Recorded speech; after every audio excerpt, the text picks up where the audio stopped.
On Sunday mornings here at Grace Lutheran Church, we've been doing a Bible study at 9 o'clock entitled The Radical Sayings of Jesus. And we looked at a chunk of the Sermon on the Mount, and then we just this weekend are finishing up Jesus' Bread of Life sermon, which is a powerful and amazing and in many ways a radical sermon that he preached. And in our gospel lesson for this Sunday, we're taking another look at what's called Jesus' Sermon on the Plain. It's from Luke chapter 6. It's different from the Sermon on the Mount, but in many ways it's also quite similar. And in the first part of this sermon that we looked at last Sunday, that we heard in our gospel lesson last week, we see Jesus talking about things that really looked to be curses in a person's life. And I'm talking about persecutions and poverty of both body and soul. And Jesus turns it around the radical way and tells us that these things are actually blessings for us. Today what we're going to do is get into part 2 of this sermon message, really the middle part of the Sermon on the Plain. And see, in the first part, Jesus had introduced two groups that he was talking about. And it's not as it might appear at first glance. We're not talking about the wealthy and the well-fed and the happy versus the poor and the downcast and those who are hungry and dejected. Instead, what we're talking about here, the two groups that Jesus is discussing, are the sheep, the believers, who may look very down and out at times in this world, and the goats, the unbelievers, who may look very happy and healthy and wealthy down here in this world. And so Jesus reminds us that even the hardships and the struggles and the challenges that we go through down here, even the poverty of body and soul, can actually be blessings for us. But they're what we might call radical blessings. They're very different from what we normally think of as blessings. And today we're going to shift gears and focus on verses 27 to 38 of Luke chapter 6, where Jesus focuses us on the radical behavior of his radical sheep. So we're going to start with verses 27 down through verse 30. I'll read those words for you. Jesus says, "But I say to you who are listening." Now, obviously, at this point in the sermon, he's talking to the sheep. We are the ones who listen to his voice and hear his voice. So he's talking to us. And he says, "Love your enemies. Do good to those who hate you. Bless those who curse you. Pray for those who mistreat you. If someone strikes you on one cheek, offer him the other too. If someone takes away your coat, do not withhold your shirt. Give to everyone who asks you. And if anyone takes away your things, do not demand them back." As I look at these words, I say to myself, wow, these words have been seriously misunderstood by so many people down through the ages, even people who have their hearts in totally the right place. Because, let me make it very clear, Jesus is not giving us specific, detailed commands that are to be put into action in any and every situation. Now, in fact, he himself and his disciples and his followers all the way to down to the current day would be totally naked and totally broke and poverty stricken if they tried to put these words into action in any circumstance. In fact, Jesus himself wouldn't have made it to Good Friday if he was telling us exactly what to do in every circumstance, because he himself would have been pushed off the cliff. He would have allowed himself to be thrown off the cliff in Nazareth after he preached in his hometown and they tried to kill him. Instead, he walked right through the crowds and went on his way. So what is Jesus saying here? What is he telling us to do? Well, he's essentially describing what some of the radical behavior of his radical sheep might look like in a variety of situations. And so this is an area where it calls for wisdom to know how to put this radical Christ-like love and grace and mercy into action in our lives. For example, I'm not burdened to give everything I own to the person on the street corner who's begging for it and asking for it, because I know, having worked with people in the inner city before, that I've been told by people who used to beg for change that every single dollar they got was spent on booze and drugs and cigarettes. And so it's not even helping the person to give him or her money in that circumstance. That said, there may actually be somebody who has no choice but to beg on the street corner. And so that's why it seriously calls for wisdom, and we ask for God's help and guidance to know how best to put this radical love of Christ into action in our lives. It calls for wisdom, and it's one of those things that you kind of know it when you see it. And that's sort of what Jesus is talking about here, and he seems to also be kind of emphasizing the fact that actually the crazier and more radical it is, in a good way, the better. It's because this is kind of stuff Jesus is talking about that just is not seen among the goat family. Those without faith think that it's absolute insanity what we as Christians do. And when you think about that, you can probably see many examples in your own congregation of what I'm talking about what Jesus is talking about here. Radical type behavior that is common among the sheep, who have tasted and experienced the radical grace and mercy and love of God, who know about his pure forgiveness and how he laid down his life for us and gave up everything to save us from our sins. And then you see in the sheep, those who follow Jesus, you see people that are willing to drive great distances to come to church every single Sunday. And I know the goats out there might think that that's total insanity. Why would you do that? And we see among the sheep people that give generously of hard-earned dollars that they worked really hard for, and just give so generously to the church and to other places and ministries because they want to. And that is not normal behavior. That's not something that the goats would pursue whatsoever. And we see people who serve so wholeheartedly, who work so hard, volunteering their time and effort and energy just to serve the ministry of the church or to help serve people in need. And that's not normal goat behavior. We see it in wives and husbands, maybe who have been hurt by each other, and they are not seeking revenge or to make their spouse pay for what they've done to hurt them. That's normal goat behavior. But instead we see these people forgive and continue to love and to serve and to give it all for their family. And we see it among those people at work sometimes. I've seen it, where one of God's sheep is seriously taken advantage of in the work situation. And instead of trying to get their boss fired or to sabotage the company or to steal from the company, again, that's normal goat behavior. Instead, they're not fighting for their rights and fighting. They continue to work hard and give 100%, even though they know and everyone knows that they're clearly being taken advantage of. And this is where it gets really complicated, my friends. When you look at what Jesus is encouraging his sheep to be like and encouraging his sheep to do, because sometimes the radical behavior of his radical sheep can look radically different despite being in somewhat similar situations. I'll give you an example of that. Let's say that one of the goats out there comes up to one of Jesus' sheep and pulls a gun on him and says and demands that he give him wallet and purse and rings and watches and phone and keys to his car as well. And that sheep says, well, you must need it more than I do. Here, I have Jesus. I have all I need. Take what you want. Go in peace. And he said, wow, I guess I could see how that's sort of like what Jesus is describing here. But you might find another one of his sheep who, when confronted with the same criminal pulling the same gun on him, takes out his legally concealed handgun and shoots the guy.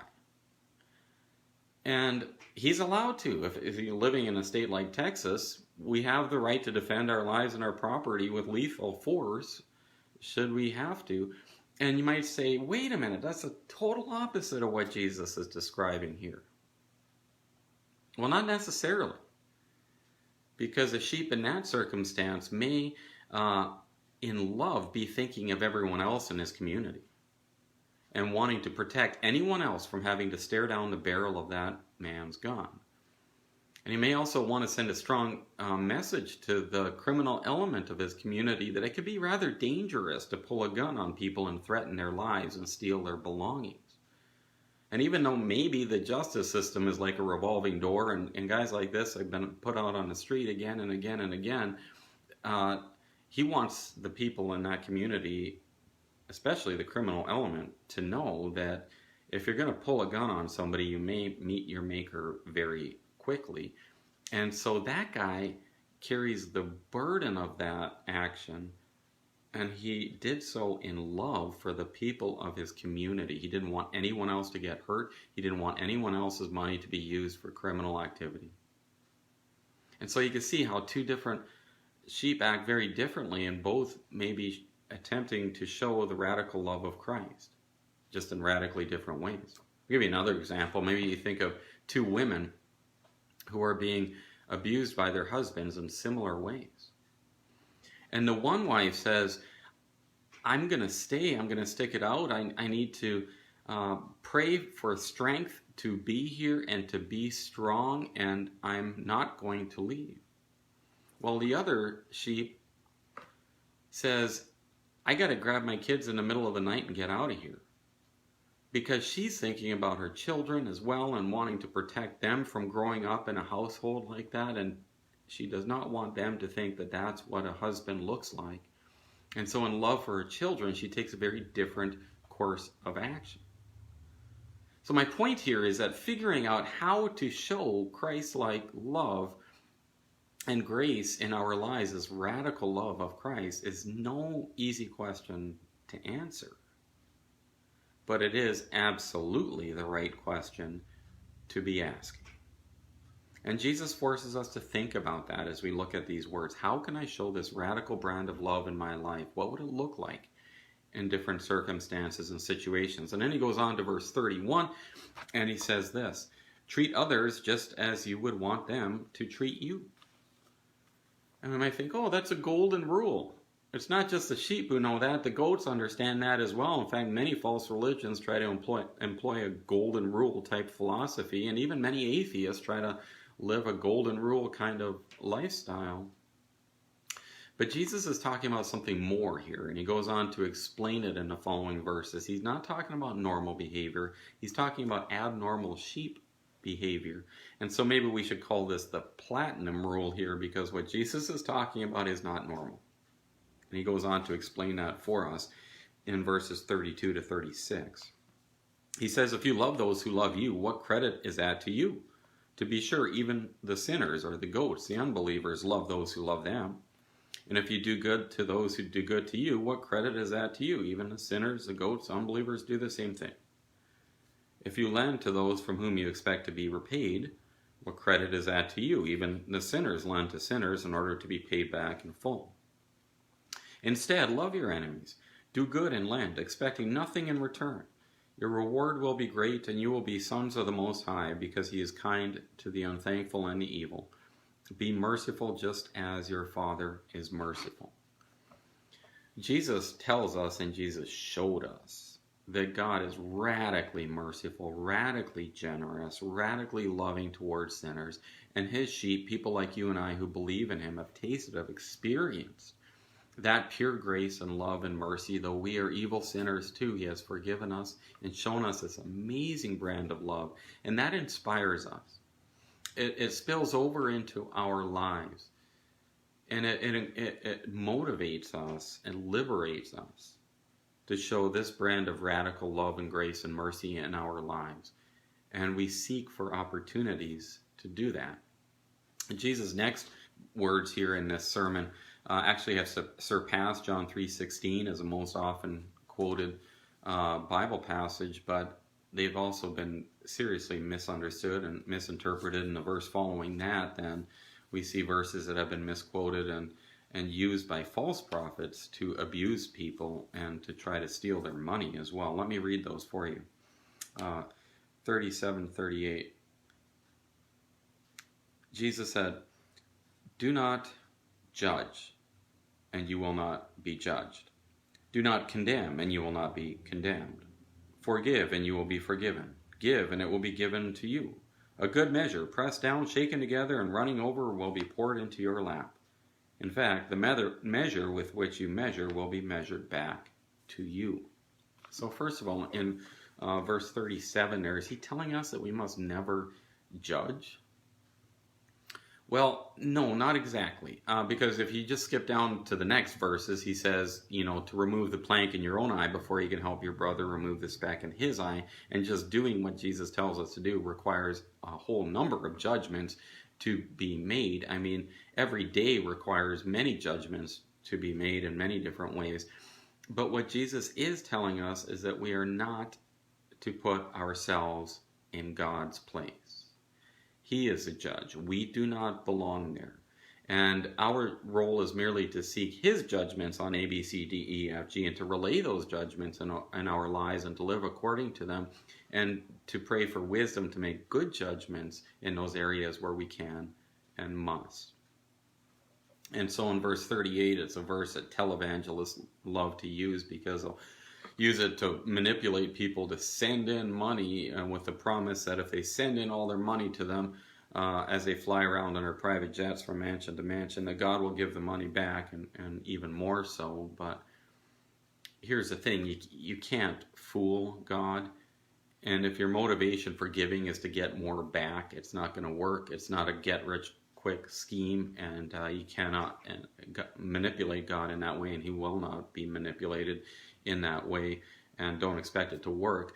But on the other hand, we, his sheep, are generous and give with cheerful hearts because God has been so incredibly generous to us, both here and off into eternity. And so we are set free to give without fear and to give joyfully, which is the kind of radical behavior that Jesus wants to see here. So do you get the point of Jesus' Sermon on the Plain here? Just like the Sermon on the Mount, Jesus sets a bar incredibly high, really, really high. And as I look at this sermon and think about it myself, I realize that I have not been nearly as giving, loving, forgiving, trusting. I have not been the kind of radical sheep that Jesus wants me to be, and I'm sure neither have you. And so what, does he kick us back to the goat pile for not living up to the standards he has set before us? No, thankfully he is radically kind and merciful and gracious to us, and he does something totally radical. He takes all of our goat behavior and cancels it out on Good Friday, and he takes the perfection of Jesus, who lived up to everything he taught, and he wraps that around you and me. And so Jesus, who practiced what he preached and lived it and showed it, that radical love and grace and mercy and that perfect record is given to you and me by faith. And that's a wonderful comfort, but still, I mean, wouldn't you as an individual and me as an individual like to see a little bit more of this radical, in a good way, sheep behavior in our lives? But we can't muster it up. We don't have the power to do that. It's spirit produced and it's miraculous. And therefore, I'll tell you this, simply sit at Jesus' feet and listen to his sermons, listen to his word. Let it sink down into your heart and into your bones, and he will transform us, and he will produce, by his radical love, radical loving behavior in your life. But why even bother pursuing something like this? It seems difficult. It's a real challenge Jesus is setting before us. Well, it is so foreign to the goats living all around us that when they see this radical sheep behavior, it opens doors. They might say, what is with you, radical Christians? Why do you do all this? Why are you so happy to give and serve and to be so generous with your time and talents and abilities and always willing to help? Why do you do this? Why do you live like this? And it's an opportunity for us to take them and go sit at Jesus' feet and introduce them to the Lord, who has shown radical love to us, and so that they can experience that as well and see it spill over into their lives. And on top of all that, God is just so pleased and thrilled when he sees this radical loving behavior in the lives of his sheep. He can't wait to praise it and even to reward this behavior because it's what our Lord wants to see. So get out there, my friends, and be as radical in a good way as you possibly can. Amen.